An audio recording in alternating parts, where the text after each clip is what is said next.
So House of Dynamite is the latest Oscar hopeful. It's a political thriller from Kathryn Bigelow with a stacked cast and a very intense first act. But we're going to talk about whether this movie maintains that intensity. Uh-oh. So one single missile is launched at the United States, and everyone in this film, they're trying to figure out why and who is responsible. Again, the cast is stacked.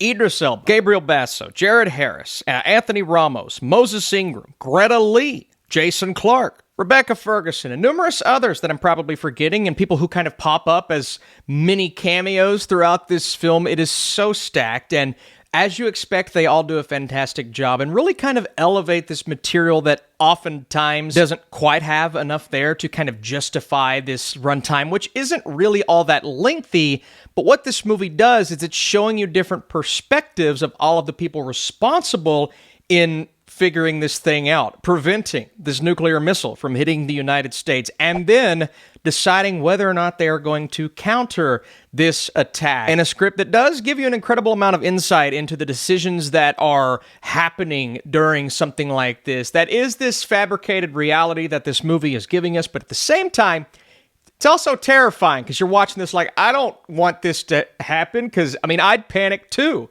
And these are the people who are trained and are supposed to know how to handle this, and they're just like, I gotta get out of here! Too late! It's as grounded and realistic as a disaster movie like this could be, and it's more about the insight into those responsible, trying to figure out how to save all of us. But what ultimately kind of ruined this experience for me is the structure of this story and the storytelling and how it thinks it's a little more clever than it actually is, and how they were building up that intensity through the first 30 minutes, and I'm loving the movie over the first act, and then you kind of cut that off, give us a new perspective, and I'm left just a bit bummed out. Like, okay, I'm interested to see what these characters have to say and think, but I'm also kind of waiting for us to get back to that moment, and then we get another perspective. I'm just like, Dad, this is getting on my nerves a little bit. You also have to provide us with an ending that's going to be impactful and long-lasting after the movie ends, and unfortunately, this film ends with a thud, ends on a whimper, and